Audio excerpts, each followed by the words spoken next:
paz do Senhor, meus irmãos, sinto-me muito feliz em poder iniciar mais uma aula da nossa escola dominical e hoje especificamente a lição de número 4, que traz como tema a iluminação espiritual do crente. O texto áureo encontra-se em Efésios 1:17. Vamos fazer a leitura? Diz assim: para que o Deus de nosso Senhor Jesus Cristo, Pai da glória, vos dê em seu conhecimento o espírito de sabedoria e de revelação. A leitura em sala de aula vai desenvolver-se desde o versículo 15 até o versículo de número 23. A lição de hoje, ela divide-se em 3 tópicos. O primeiro e o segundo tópico vai abordar a respeito de verdades que o apóstolo Paulo expõe aos seus leitores em relação ao conhecer a Deus. Já o último tópico, tendo como base essas verdades, vai tratar a exaltação de Cristo como a referência que temos. Não estarei desenvolvendo tópico a tópico, mas caminharei os tópicos juntamente com a leitura em sala de aula. Por quê? Porque os tópicos aqui é a exposição do texto. Então, vamos conciliar a exposição do texto com os tópicos. E aqui no texto do 15 ao 23, essa exposição é bem transparente e de forma natural, como está aqui nos tópicos e subtópicos.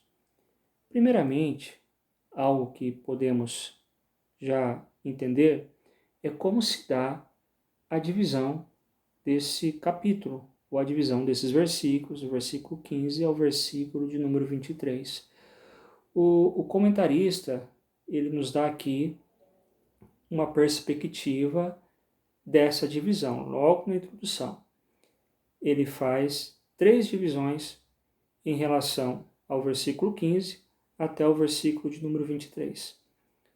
Então, primeiramente, é dividido ação de graças, 15 e 16, oração intercessória, 17 e 19, e por último, confissão de louvor e exaltação, 20 ao 23. Então essa é a divisão dos versículos propostos em sala de aula. Outra coisa que sempre deve levar em consideração é o contexto. Chegamos aqui no versículo 15, no versículo 23, mas o que está acontecendo? Por que o apóstolo Paulo escreve? Qual que é o propósito de tudo isso? E sempre em nossa mente tem que estar presente todo o contexto aqui inserido. Se trata do apóstolo Paulo, alguém que conhecia muito bem uma igreja, pastoreou durante 3 anos essa comunidade, a igreja aos Efésios, e agora o apóstolo Paulo estava preso em Roma, e ele recebe notícias a respeito dessa igreja. Já tivemos a oportunidade, nas lições anteriores, de abordar desde o do versículo 1 até o versículo de número 14.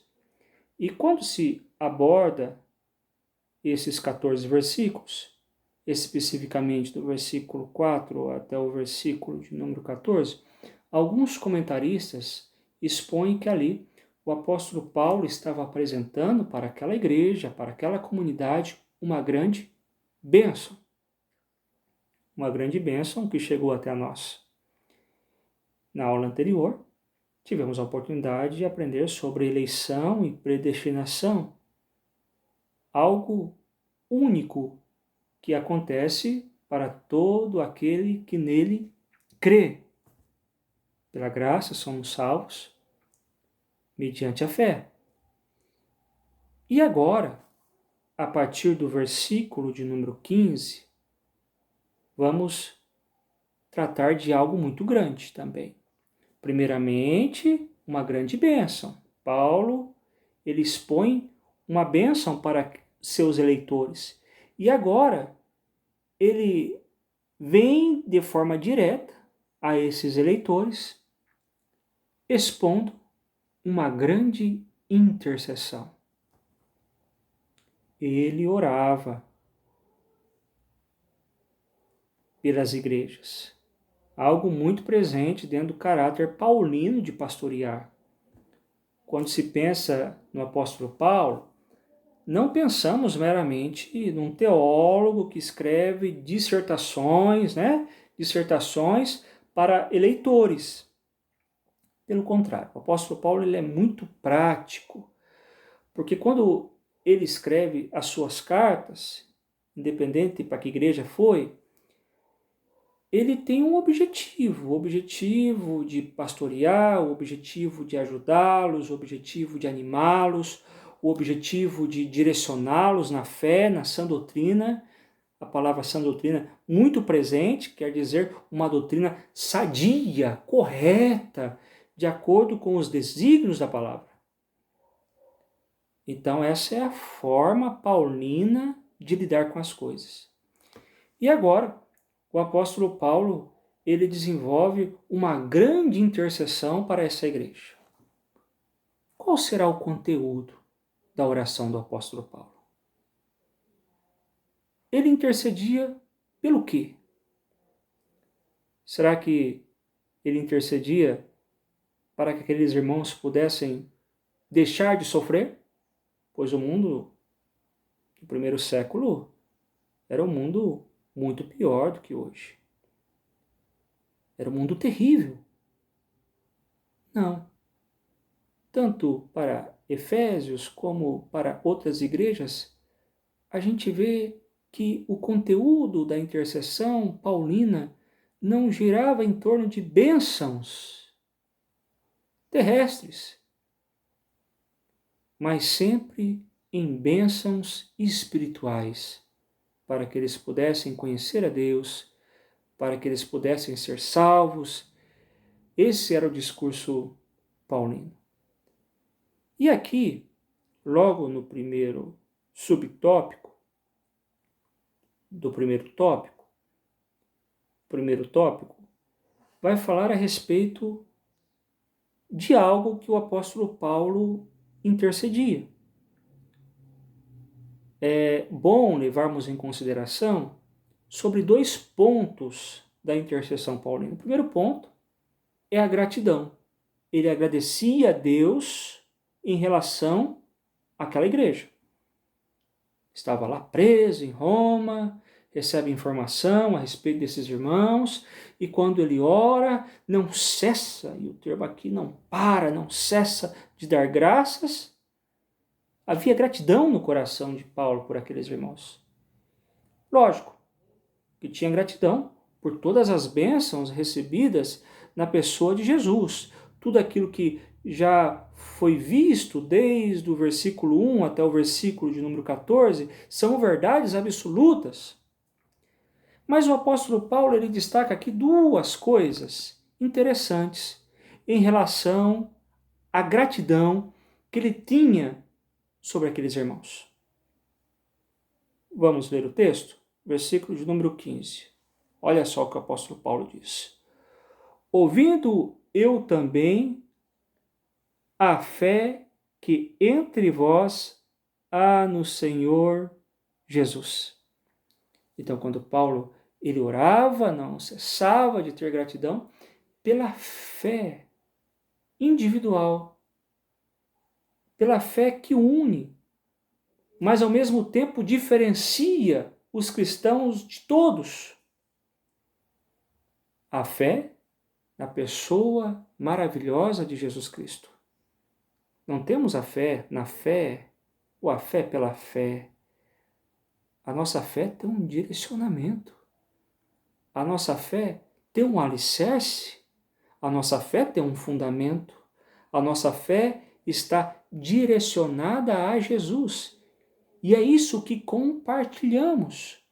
Mesmo eu estando longe de vocês, estamos pertos, porque compartilhamos o mesmo Cristo que encarnou, o Cristo que se manifestou, o Cristo que introduziu o seu reino, o reino de Deus no meio de nós, aquele que foi morto, mas a morte não foi suficiente, não acabou, não parou por aí, aquele que ressuscitou.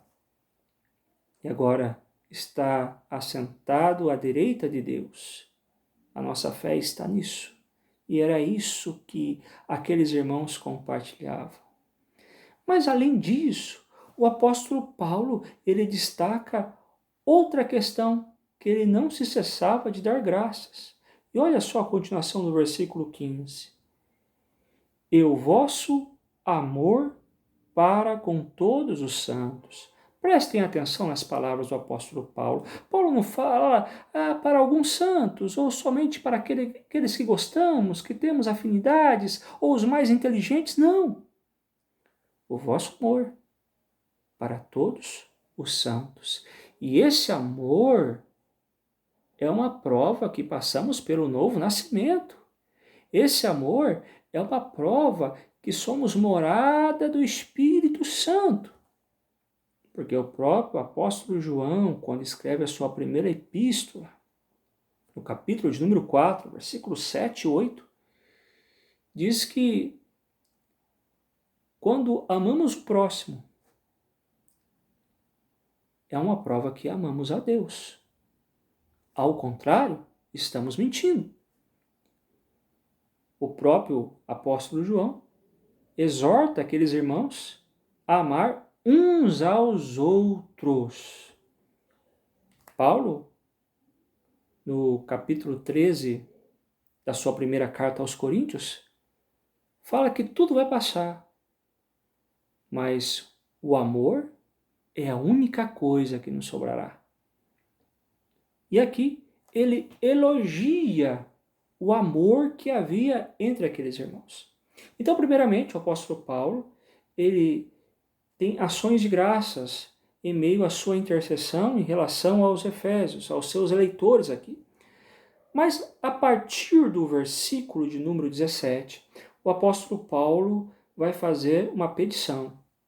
Todas as vezes que ele chega na presença de Deus e lembra dos Efésios, daquela igreja, o que ele pede?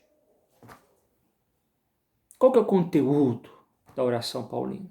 Se você fosse orar por uma igreja sofrida, uma comunidade vulnerável a pestes, a perseguição, qual seria o conteúdo da tua oração?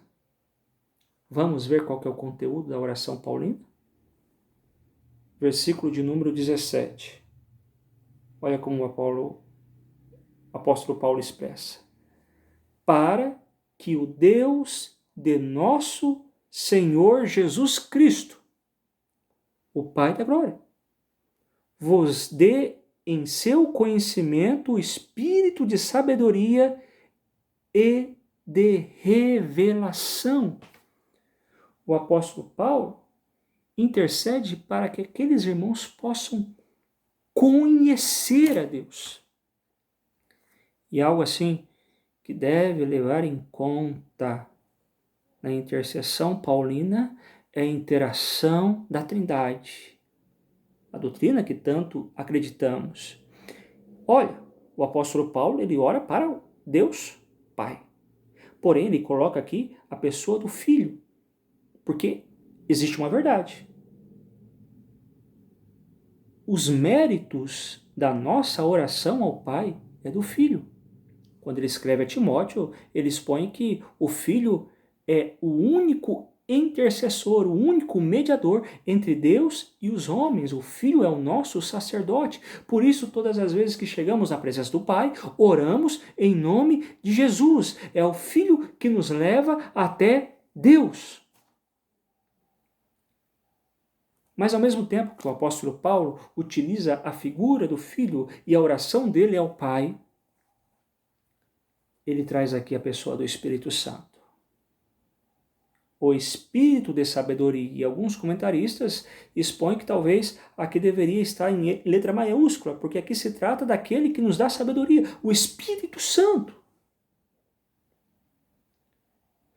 E já no versículo de número 18, esse que nos dá sabedoria, esse que nos dá conhecimento, ele pede que possa iluminar os olhos e dar entendimento àqueles irmãos lá da igreja de Éfeso. Preste atenção. O que ele pede? Conhecimento. Eram irmãos sofridos, mas Paulo pede conhecimento, porque melhor que as bênçãos materiais e temporais que passam são as bênçãos celestiais. É conhecer o próprio Deus. Jesus fala: aquele que busca, acha. Acha quem? Acha Deus. Encontra Deus. Porque uma coisa é você conhecer a respeito de Deus. É ter informação sobre Deus. Outra coisa, bem diferente, mas bem diferente mesmo, é você conhecer a Deus. Porque quando conhecemos a Deus, conhecemos a própria essência da vida eterna. Conhecer a Deus é caminhar em meio ao progresso de santificação, sem a qual ninguém verá a Deus. Paulo escreve aos Coríntios que para o homem natural é impossível conhecer a Deus. Por isso existe a necessidade do Espírito Santo nos iluminar para que possamos conhecer a Deus. E agora, o apóstolo Paulo vai expor 3 verdades. Verdades que encontramos no primeiro tópico, no segundo tópico. Verdades as quais o apóstolo Paulo quer que esses irmãos conheçam em relação ao entendimento sobre Deus. E todas essas verdades vai iniciar-se com a palavra qual ou quais. Qual que é a primeira verdade? Segundo subtópico do primeiro tópico. Também vamos encontrar no versículo de número 18. Vamos ler o versículo 18 e encontramos aqui no segundo subtópico. Para que saibais qual seja a esperança da sua vocação. Então, a primeira verdade que o apóstolo Paulo ele pede para que Deus ilumine, para que o Espírito Santo ilumine aqueles irmãos, para que eles possam evidenciar a capacidade de experimentar os privilégios de serem vocacionados. Porque quando olhamos para o passado, fomos vocacionados em Cristo. Deus nos chamou para a vocação na pessoa de Jesus. Deus nos chamou para o serviço na pessoa de Jesus. Nos chamou para santificação. Nos chamou para a liberdade, para a paz, para a esperança. E o autor, ele coloca aqui no final do subtópico 2, do primeiro tópico, essa esperança. Tendo como base 1 Coríntios 13, 12. A esperança de conhecer a Deus face a face. Hoje, conhecemos, experimentamos Deus através da palavra, através do relacionamento pessoal. Mas um dia, e ainda eu tenho essa esperança, eu verei a pessoa de Jesus Cristo face a face, como ele é. E essa é, sem dúvidas, a esperança de todo crente. Então, primeiramente, a primeira verdade que o apóstolo Paulo quer que aqueles irmãos conheçam é a esperança da vocação. A segunda verdade, ainda no versículo de número 18, e também vamos encontrar ainda no primeiro tópico. Vamos continuar? Versículo 18, parte continuação após a esperança da vocação, as quais, utilizando o termo quais, as riquezas da glória da sua herança nos santos. Então essa é a segunda verdade que o apóstolo Paulo quer que aqueles irmãos entendam.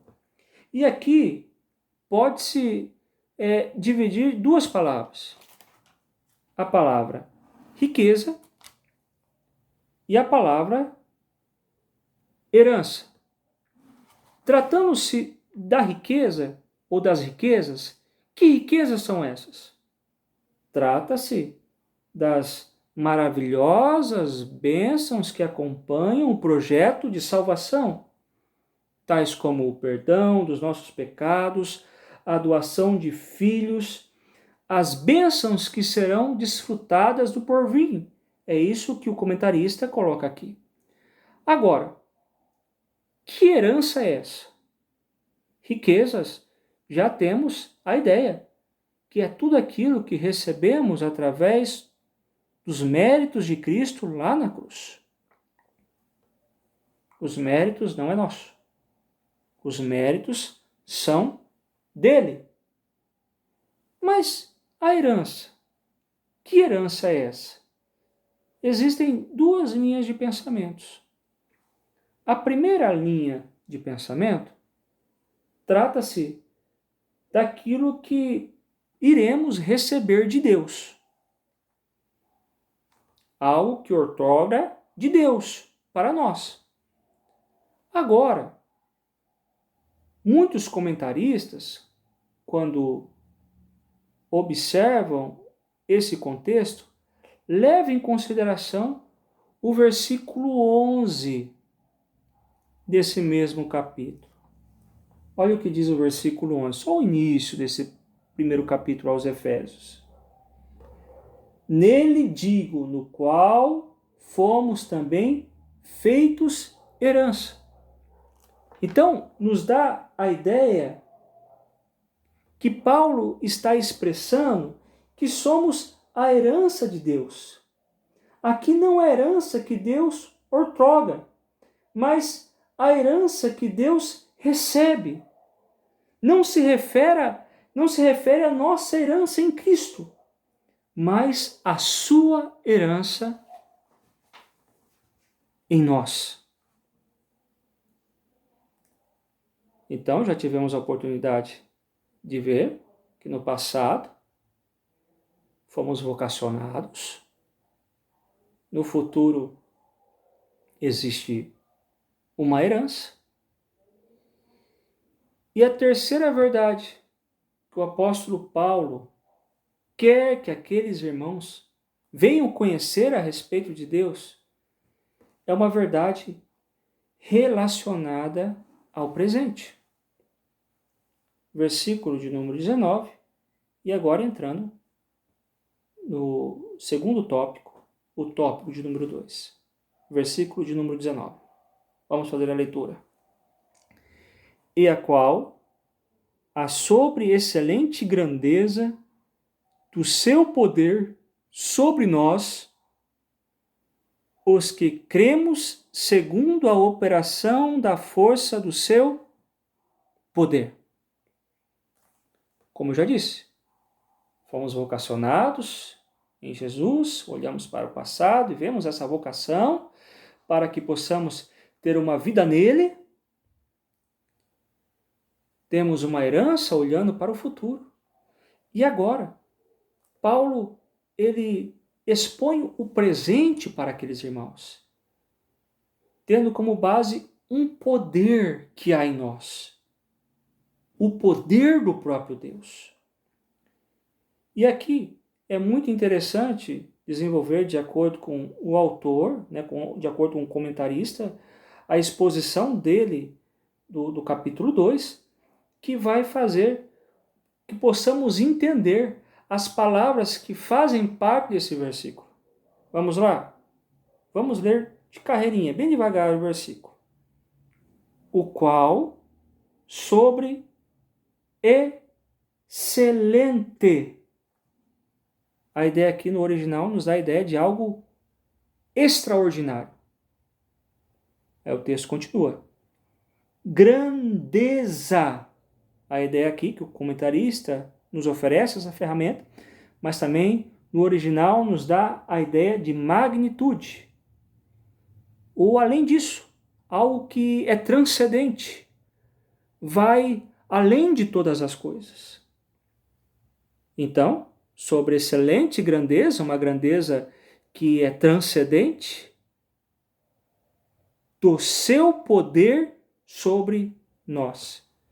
Que poder é esse? A palavra aqui é a palavra dínamos, que vem da ideia dinamite. E a ideia dessa palavra é uma força sem medida. Então, a primeira parte desse versículo. Vamos levar aqui em consideração isso. Algo extraordinário, que transcende, que vai além do que entendemos, ultrapassa e nos leva a entender um poder que não tem medida. Aí continua o texto. Os que cremos. E aqui vai ter aqui outra seção de palavras que nos dá a ideia desse poder de Deus. Segundo a operação. E a palavra operação aqui, traduzida, nos dá a ideia de energia. E é isso que o comentarista expõe na lição. Uma energia ativa. E depois o apóstolo Paulo continua. Da força. E a ideia aqui dessa palavra força é intensidade. Então é uma energia ativa que tem uma intensidade. E ele finaliza usando do seu poder. E esse poder é inerente. Esse poder vem da pessoa de Deus. Então, olha como fica a sequência desse texto.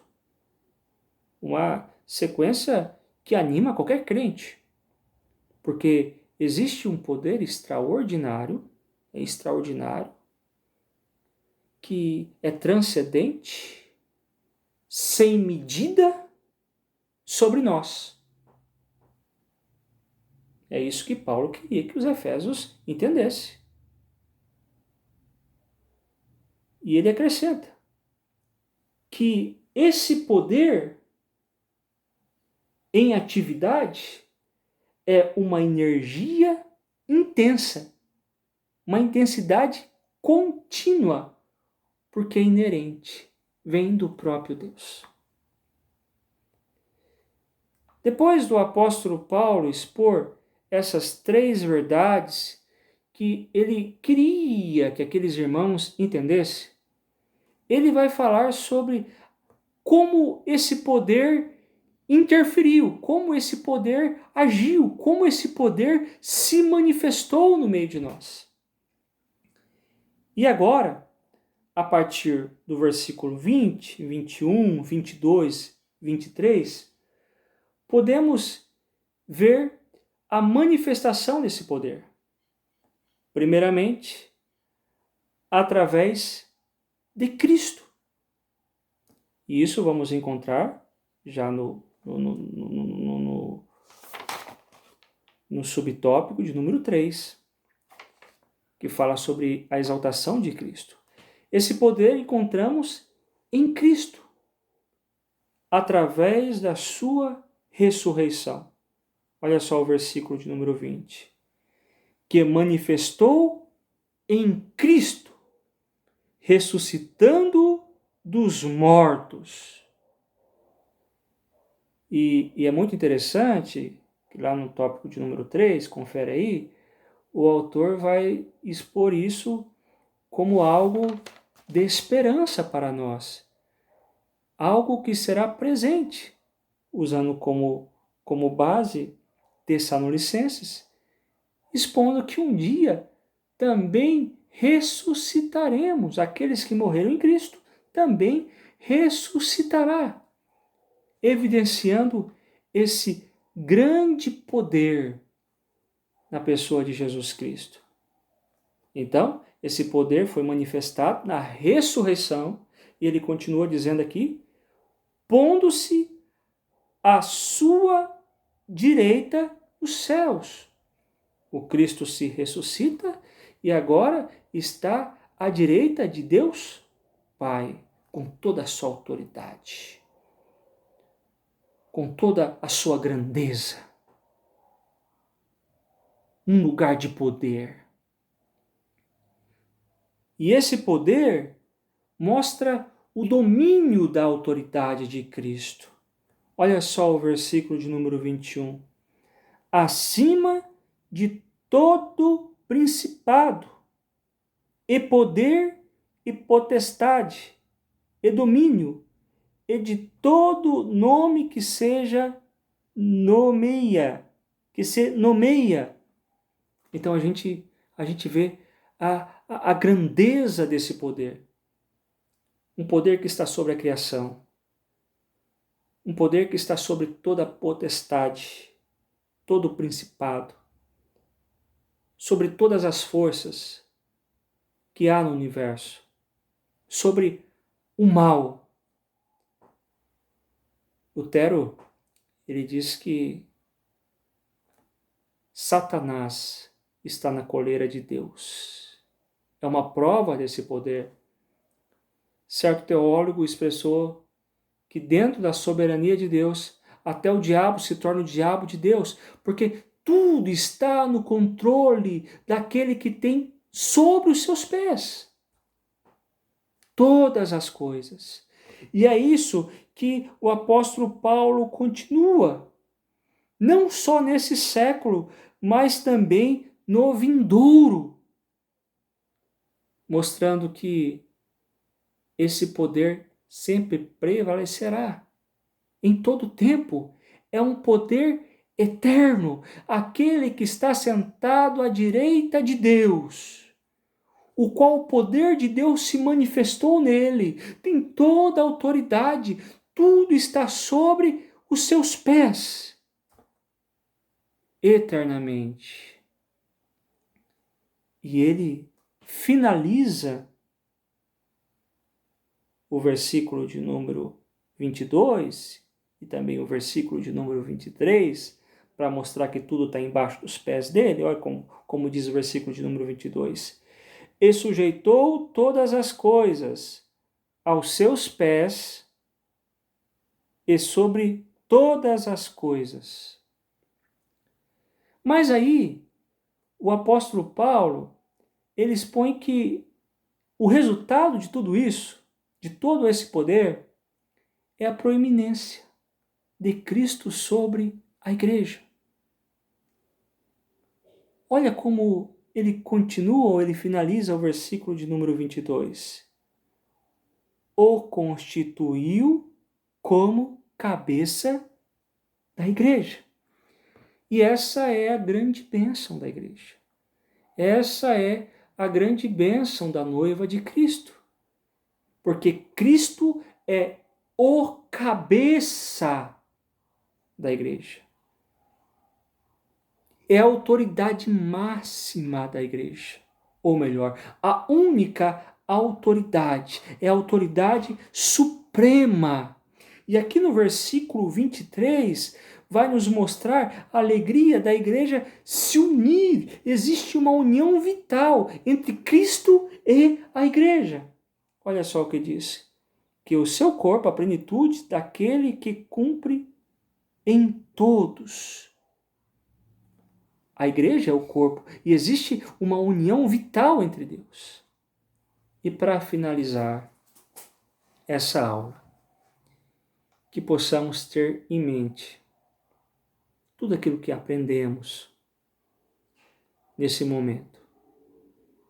O apóstolo Paulo nos ensina a orar, a interceder e dar graças a Deus pelos benefícios dele no meio da comunidade cristã, pela fé, pelo amor, mas também nos orienta, dentro dessa oração, a pedirmos iluminação do Espírito Santo para que possamos conhecer a Deus, conhecer aquele que nos vocacionou, aquele que nos chamou das trevas para a maravilhosa luz e assim evidenciarmos riquezas com méritos da cruz que chegou até nós. E assim como heranças de Deus, possamos evidenciar esse poder. Poder que opera, poder que se manifesta, um poder sem medida, que é o próprio Deus operando em nós, o mesmo poder que se manifestou na ressurreição, o mesmo poder que colocou Cristo ao lado de Deus Pai, o mesmo poder que mostra a autoridade do nosso Salvador, a autoridade sobre todas as coisas, tudo está sobre os seus pés. O mesmo poder que aquele cabeça da igreja nos une com ele como noiva. Porque, mediante a tudo isso, entendemos que no papel de igreja somos totalmente, inteiramente dependentes de Cristo. Ele é a autoridade, a única autoridade. Que Deus abençoe a todos, em nome de Jesus.